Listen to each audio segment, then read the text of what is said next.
Il n'est point de domaine plus délicat, plus insaisissable, plus trompeur que celui des émotions humaines. Pourtant, c'est en ce lieu secret de l'âme que le Saint-Esprit désire établir son règne et manifester sa puissance. Car le Seigneur ne se contente pas de guérir les corps, d'ouvrir des oreilles sourdes ou de restaurer des membres paralysés. Il aspire à opérer une œuvre bien plus profonde, celle de guérir nos émotions blessées, de transformer nos sentiments chaotiques en paix durable, et de renouveler tout notre être intérieur. Beaucoup de croyants vivent leur foi au rythme de leurs humeurs, aujourd'hui dans la joie, demain dans l'abattement. Mais le Saint-Esprit ne veut pas simplement vous visiter à l'occasion, lors de cultes exaltants ou d'instants d'émotions fortes. Il veut habiter en vous et régner continuellement sur votre vie.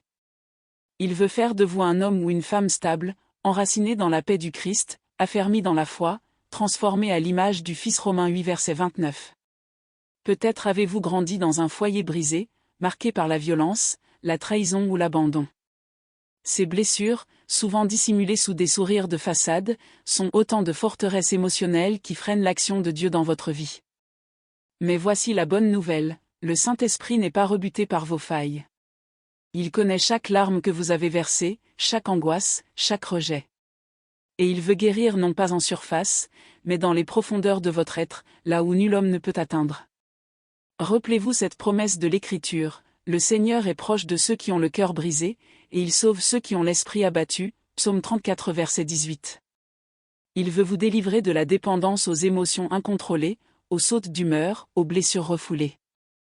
Il veut faire de vous un vase nouveau, un instrument de paix, rempli non de l'amertume du passé mais de la douceur et de la puissance de son esprit. Mais cela n'est possible que si vous vous abandonnez pleinement à lui. Non pas une reddition partielle, un engagement conditionnel, mais une offrande totale de votre être, émotion comprise. Je vous exhorte, frères, par les compassions de Dieu, à offrir vos corps comme un sacrifice vivant, saint, agréable à Dieu, ce sera de votre part un culte raisonnable, Romains 12 verset 1. Et que dit le verset suivant ? Soyez transformés par le renouvellement de l'intelligence. Cela inclut vos pensées, vos sentiments, vos réactions. Le Saint-Esprit veut vous enseigner à ne plus vivre selon vos émotions, mais selon la vérité de la parole. Même lorsque tout autour de vous semble s'écrouler, il veut vous établir dans la paix qui surpasse toute intelligence. Philippiens 4 verset 7. Vous n'êtes pas esclave de vos sentiments. Vous n'êtes pas condamné à être gouverné par les tempêtes de l'âme. Vous pouvez vivre par l'esprit, et non plus par la chair. Combien de fois ai-je vu des personnes recevoir des guérisons physiques, mais repartir avec un cœur meurtri, instable, vide ? Ce n'est pas la volonté de Dieu. Il veut faire de vous un être complet, restauré dans l'esprit, l'âme et le corps. Il veut vous rendre capable d'aimer à nouveau, de faire confiance, de vous réjouir sans peur, d'être fort dans la foi, même au milieu des tempêtes. Alors je vous pose cette question, êtes-vous prêt à lui donner vos émotions ? Êtes-vous disposé à lui remettre les clés de vos réactions, de vos ressentis, de vos blessures passées ? Laissez-le faire ce que nul psychologue, nul être humain, nul programme ne peut accomplir. Laissez le Saint-Esprit transformer votre intériorité, pour que vous puissiez marcher avec assurance, stabilité et paix. Et vous verrez, le monde changera peut-être peu autour de vous, mais vous aurez changé. Et parce que vous aurez changé, tout changera. Soumettre nos émotions à l'autorité de l'Esprit. Dans leur marche avec Dieu, même les croyants spirituellement avancés reconnaissent que les émotions procèdent de l'âme. Ils essaient souvent de les refouler, conscients de leur instabilité. Pourtant, malgré leur maturité, ils peuvent encore être trompés par ces mêmes émotions, à cause de subtiles ruses spirituelles. Il arrive que l'intensité d'un ressenti trouble leur discernement et les pousse à confondre les impulsions de l'âme avec les véritables directions de l'esprit. La ressemblance entre l'émotion spirituelle authentique, fruit de la communion avec Dieu, et une surcharge émotionnelle provenant de l'âme rend le discernement difficile. Et lorsque les décisions sont prises à partir de l'âme plutôt que fondées sur des principes spirituels clairs et immuables, l'instabilité s'installe. Celui qui est ferme dans ses sentiments, tu le gardes en paix, car il se confie en toi. Ésaïe 26 verset 3. Vivre selon l'esprit, une vie régie par des principes divins. L'Esprit de Dieu n'agit pas selon les fluctuations émotionnelles, mais selon des lois et des principes spirituels précis. Ceux-ci sont constants, saints et impartiaux. Vivre selon l'Esprit, c'est vivre dans la fidélité à ses fondements spirituels, sans se laisser balloter par les vents du ressenti. Car tous ceux qui sont conduits par l'Esprit de Dieu sont fils de Dieu.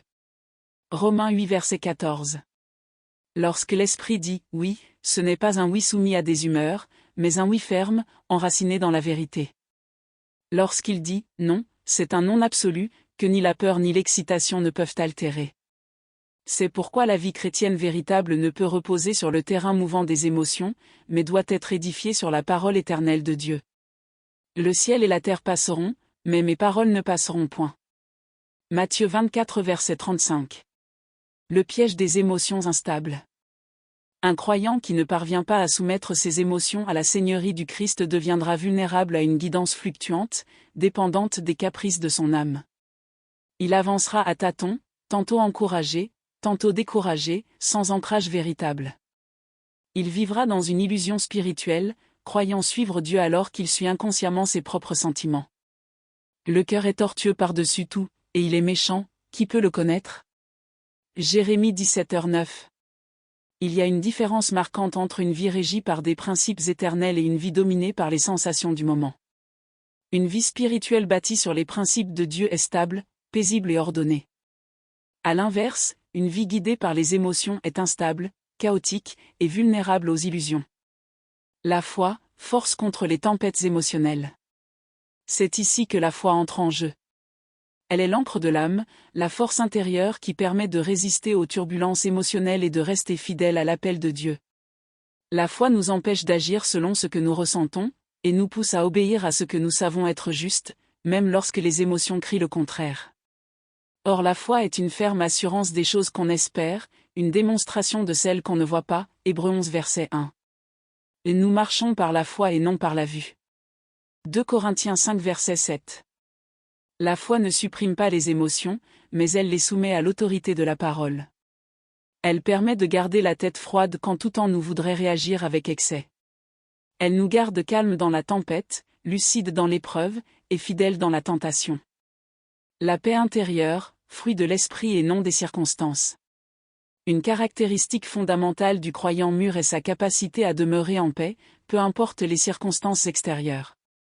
Cette paix ne vient pas d'un déni de la réalité, mais d'un profond enracinement en Dieu. Je vous laisse la paix, je vous donne ma paix. Je ne vous donne pas comme le monde donne. Que votre cœur ne se trouble point. Jean 14 verset 27.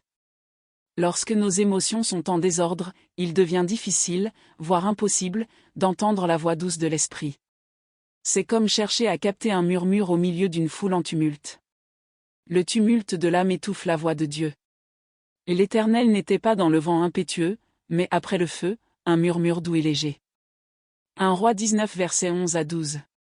Croissance et transformation, un processus par la croix. Cette maîtrise des émotions ne vient pas instantanément. Il s'agit d'un processus de sanctification, dans lequel la croix du Christ doit venir crucifier nos réactions charnelles, afin que l'Esprit vive pleinement en nous. Chaque émotion, chaque ressenti, chaque impulsion doit être amenée captif à l'obéissance de Christ.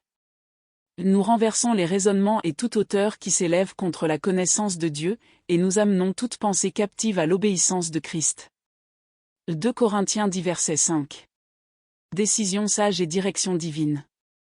Il est impératif de ne pas prendre de décision majeure sous l'effet d'une agitation émotionnelle. Les choix précipités dans ces moments-là mènent souvent à des regrets amers. Au contraire, la foi et la sagesse spirituelle invitent à la réflexion, à la prière, et à l'écoute patiente de Dieu. Celui qui agit avec précipitation fait des fautes. Proverbe 19 verset 2. Quand nous remettons nos émotions au Saint-Esprit, nous apprenons à marcher selon la direction divine et non selon les impulsions humaines. Confie-toi en l'Éternel de tout ton cœur, et ne t'appuie pas sur ton intelligence, reconnais-le dans toutes tes voies, et il aplanira tes sentiers. Proverbe 3 versets 5 à 6. Conclusion, une vie stable, paisible et guidée par l'Esprit. La vie chrétienne victorieuse ne consiste pas à éradiquer les émotions, mais à les placer sous la seigneurie de Christ. Ce n'est qu'ainsi que nous pouvons marcher avec constance, intégrité et puissance dans la volonté parfaite de Dieu. Les émotions, bien qu'humaines, ne sont pas appelées à gouverner le croyant, l'Esprit de Dieu seul doit régner. Si nous vivons par l'Esprit, marchons aussi selon l'Esprit. Galates 5 verset 25. La foi, l'ancre de notre stabilité émotionnelle et spirituelle. Lorsque vous traversez des tempêtes émotionnelles, souvenez-vous de ceci, la foi est votre plus précieux allié. Elle vous accorde la clarté d'esprit et la force intérieure nécessaires pour surmonter les hauts et les bas émotionnels, et pour marcher avec assurance sur le sentier que Dieu a préparé pour vous. Éphésiens 2 verset 10. Dans la vie chrétienne, Catherine Kuhlman souligne avec force l'importance de maintenir un équilibre émotionnel stable pour atteindre une véritable maturité spirituelle. Trop souvent, nous croyons à tort que nos émotions peuvent servir de guide fiable pour nos décisions. Pourtant, les émotions, par leur nature même, sont instables, fluctuantes, et peuvent nous égarer loin de la volonté de Dieu. Elles nous font parfois commettre des erreurs profondes, causant regrets et douleurs. En revanche, la foi nous élève au-dessus des tumultes émotionnels. Elle agit comme une ancre solide dans la tempête. Hébreux 6 verset 19, nous permettant de rester fermes, lucides et fidèles. Car lorsque nos sentiments prennent le contrôle, notre discernement est altéré, et nous risquons de prendre des décisions précipitées, voire destructrices. C'est pourquoi il est crucial d'apprendre à distinguer la voix douce de l'esprit de l'agitation de notre âme. La foi ne nie pas nos émotions, mais elle refuse de leur céder la direction de notre vie. Elle nous apprend à écouter l'esprit plutôt que nos impulsions, à marcher par la conviction spirituelle et non par l'instabilité du ressenti. Marchez par l'esprit, et vous n'accomplirez pas les désirs de la chair. Galates 5 verset 16. Une vie intérieure alignée avec Dieu. Catherine Kuhlman nous enseigne qu'une vie véritablement spirituelle est impossible lorsque notre âme est agitée.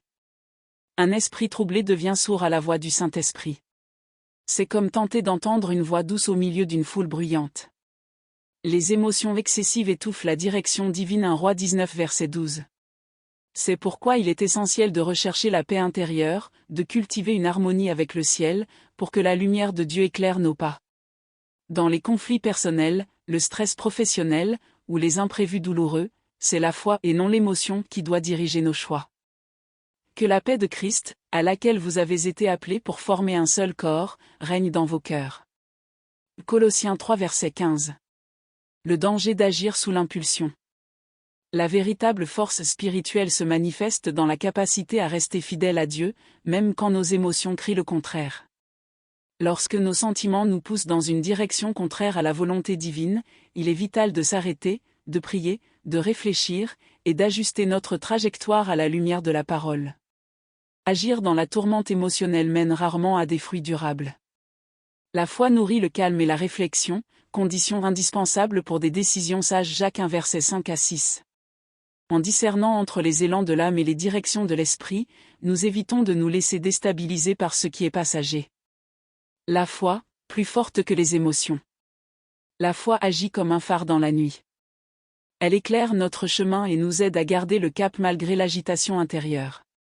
Elle nous permet de résister aux tentations, d'ignorer les fausses sécurités émotionnelles, et d'écouter la voix du Saint-Esprit. En fin de compte, l'équilibre émotionnel est un fruit de la maturité spirituelle. Il ne s'agit pas de réprimer ses émotions, mais de les soumettre à l'autorité du Saint-Esprit. C'est lui seul qui peut transformer nos réactions charnelles en réponses empreintes de paix et de sagesse. Car ce n'est ni par la force ni par la puissance, mais par mon esprit, dit l'Éternel. Zacharie 4 verset 6. Les limites de l'émotion et de la psychologie humaine. Catherine Kuhlman nous met en garde, ni la psychologie, ni les émotions humaines ne peuvent produire une vie spirituelle authentique. Aussi noble soit-elle, l'étude des comportements et des sentiments humains ne remplace pas l'action surnaturelle du Saint-Esprit. Les larmes, les regards tristes, les discours soigneusement construits peuvent provoquer une réaction chez l'autre, mais aucune émotion ne peut transmettre la vie divine. Si nous nous reposons uniquement sur nos capacités humaines ou sur des stratégies psychologiques, tout notre service sera vain. Ce qui est né de la chair est chair, et ce qui est né de l'esprit est esprit. Jean 3 verset 6. On peut éveiller la culpabilité, la honte, la peur, ou même l'admiration pour le Christ, mais sans une œuvre profonde du Saint-Esprit, cela ne produit qu'un effet passager, superficiel, sans transformation réelle. C'est l'Esprit de Dieu qui donne la vie. Sans lui, nos efforts restent stériles. Dépendre du Saint-Esprit seul. Nous devons abandonner la dépendance à nos émotions et reconnaître que seule la puissance du Saint-Esprit peut renouveler et régénérer une âme. La véritable vie spirituelle est un miracle intérieur, une œuvre divine que seul Dieu peut accomplir. Si quelqu'un est né d'eau et d'esprit, il ne peut entrer dans le royaume de Dieu. Jean 3 verset 5. Lorsque nous faisons confiance au Saint-Esprit et non à nos propres ressentis, alors nous faisons l'expérience d'une puissance qui dépasse toutes nos limitations humaines. L'émotion peut toucher un cœur, mais seul l'Esprit peut le transformer. Conclusion, marcher par l'Esprit et non par l'âme. Les émotions, aussi intenses soient-elles, qu'il s'agisse de compassion, d'admiration, de honte ou de joie, ne sont que des fonctions de notre âme.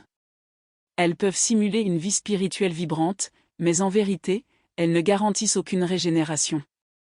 Trop souvent, les gens ressentent des choses fortes sans jamais expérimenter la transformation intérieure véritable. Ils se croient spirituellement vivants, alors qu'ils n'ont jamais rencontré Dieu dans les profondeurs de leur être. Ce n'est pas ce que nous ressentons qui témoigne de notre régénération, mais ce que nous devenons par la puissance du Saint-Esprit.